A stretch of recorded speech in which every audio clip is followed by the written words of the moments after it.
এঁচড় দিয়ে আমরা নানা রকম রান্না প্রায়শই বাড়িতে বানিয়ে থাকি, সে নিরামিষ হোক বা আমিষ।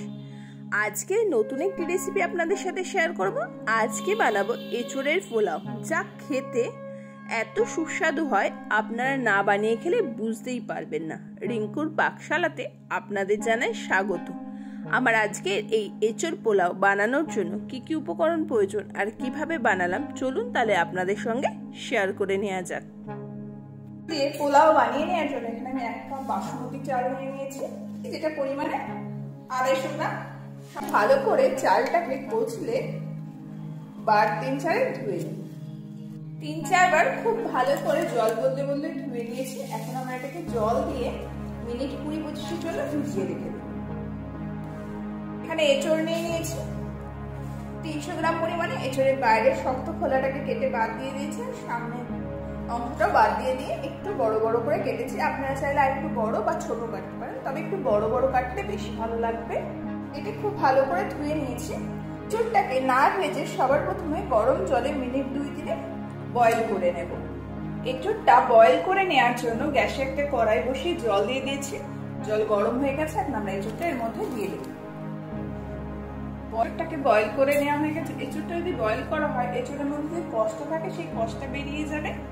পোলাওর মধ্যে আমরা কাজু কিশমিশ দেবো, সেই কারণের জন্য কাজু কিশমিশগুলোকে আমরা একটু ভেজে নেবো। সেজন্য গ্যাসে একটা কড়াই বসিয়ে দিয়েছি, তার মধ্যে দিয়ে দিলাম 1 চামচ পরিমাণে ঘি। অপেক্ষা করবো ঘিটা মেল্ট হওয়া পর্যন্ত। ঘিটা মেল্ট হয়ে গেছে। সবার প্রথমে ঘিয়ের মধ্যে আমরা দিয়ে দেবো আমন্ড। এই আমন্ডগুলোকে একটু ভেজে নেব। আমন্ডটা ভেজে নেওয়া হয়ে গেছে। এখন এর মধ্যে 1 চামচ কাজু বাদাম। আমন্ড কাজু বাদাম ভাজা হয়ে গেছে। এখন এর মধ্যে দিয়ে দিলাম কিশমিশ। একসাথে খুব ভালো করে ভেজে নেব। সবগুলো উপকরণ একসাথে ভেজে নেওয়া হয়ে গেছে। এখন আমরা এগুলোকে নামিয়ে নেবো অন্য পাত্রের মধ্যে। এঁচড়গুলোকে ভেজে নেওয়ার জন্য গ্যাসে একটা কড়াই বসিয়ে দিয়েছি, তার মধ্যে এখন দিয়ে দেবো সাদা তেল। তেলটা একটু বেশি পরিমাণে দিতে হবে। তেলটা গরম হয়ে গেছে। এখন আমরা তেলের মধ্যে এঁচড়গুলোকে ভাজার জন্য ছেড়ে দেব। দুটো পাটে এঁচড়টা অবশ্যই গ্যাসের ফ্লেমটাকে হাই করে ভাজতে হবে। এঁচড়গুলোকে লাল করে ভেজে নেওয়া হয়ে গেছে। এখন এঁচড়গুলোকে তুলে নিচ্ছি, বাকি এঁচড়গুলো ভেজে নিয়ে ফিরছি। এঁচড়ের পোলাও রান্না করে নেওয়ার জন্য গ্যাসে একটা কড়াই বসিয়ে দিয়েছি। কড়াইয়ের মধ্যে দিয়ে দেবো 2 চামচ পরিমাণে ঘি। ঘিটা মেল্ট হওয়া পর্যন্ত অপেক্ষা করব। ঘিটা মেল্ট হয়ে গেছে। সবার প্রথমে ফোড়ন দিয়ে দেবো। ফোড়নে দেবো 4টে এলাচ, একটা বড় এলাচ, গোলমরিচ 6টা থেকে 8টা, 4টে লবঙ্গ, অল্প একটু দারচিনি। এর সাথে দিয়ে দেবো একটা তেজপাতা। খুব ভালো করে মশলাগুলোকে একটু ভেজে নেব। আমি পোলাওটা শুধু ঘিয়ে রান্না করছি, আপনারা চাইলে সাদা তেল আর ঘি মিশিয়ে দিতে পারেন, আবার আপনারা চাইলে সর্ষের তেল আর ঘিও দিয়ে দিতে পারেন। মশলা থেকে খুব সুন্দর গন্ধ বার হওয়া শুরু হয়েছে। এখন এর মধ্যে দিয়ে দেবো 2 চেরা লঙ্কা, দিয়ে আর একটুখানি ভেজে নেব। এখন এর মধ্যে দিয়ে দেবো 1 চামচ পরিমাণে রসুন কুচি, 1 চামচ পরিমাণে আদা কুচি। আদা রসুন খুব ভালো করে ভেজে নেব। আদা রসুনটা ভেজে নেওয়া হয়ে গেছে। এখন এর মধ্যে দিয়ে দেবো কুচি করে কেটে রাখা পেঁয়াজ। এখানে আমি একটা মিডিয়াম সাইজের পেঁয়াজ নিয়েছি। পেঁয়াজটাকে খুব ভালো করে ভেজে নেব। পেঁয়াজটা মোটামুটি ভাজা হয়ে গেছে। এখন এর মধ্যে দিয়ে দেবো একটা টমেটো কুচি করে কেটে নিয়েছি, আমি বীজ ফেলে দিয়েছি। খুব ভালো করে পেঁয়াজ, টমেটো আর বাকি মশলা একসাথে কষিয়ে নিই। পেঁয়াজ আর টমেটো যাতে তাড়াতাড়ি নরম হয়ে যায়, তাই এর মধ্যে দিয়ে দিলাম অল্প একটু লবণ। দিয়ে খুব ভালো করে পেঁয়াজ টমেটোটা একটু মিশিয়ে নেব। পেঁয়াজ আর টমেটো কষিয়ে নেওয়া হয়ে গেছে। এখন এর মধ্যে কিছু মশলা অ্যাড করে নেব। দিয়ে দেবো 1 চামচ আদা রসুন বাটা, 1 চামচ পরিমাণে ধনে পাতা কুচি, 1 চামচ জিরে গুঁড়ো, 1/2 চামচ লাল লঙ্কার গুঁড়ো, পরিমাণ মতো হলুদ গুঁড়ো। সমস্ত মশলা খুব ভালো করে কষিয়ে নেব। মশলা যাতে পুড়ে না যায়, সেজন্য এর মধ্যে দিয়ে দেবো অল্প পরিমাণে একটু জল।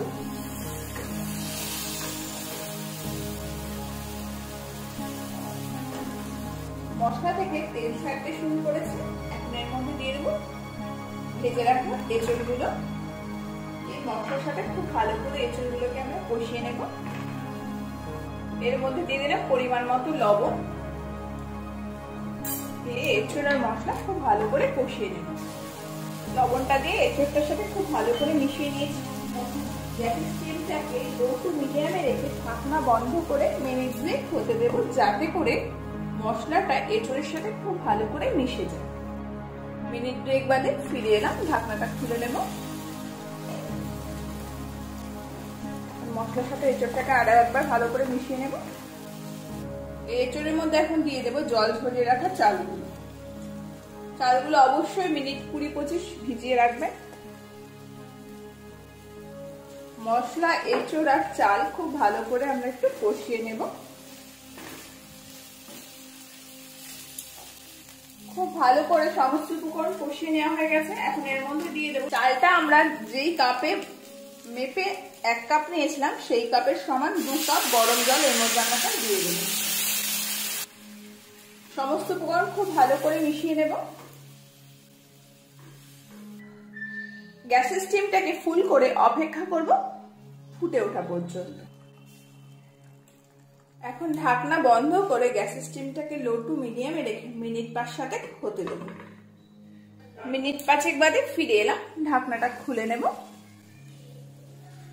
দিয়ে একটুখানি আমরা ভালো করে মিশিয়ে নেব। উল্টে দেব।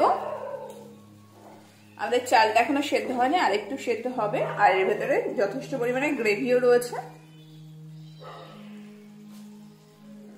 আমি পোলাও একটু মিষ্টি খেতে পছন্দ করি, সেই কারণে আমি এর মধ্যে এখন দিয়ে দিলাম 2 চামচ পরিমাণে গুঁড়ো চিনি।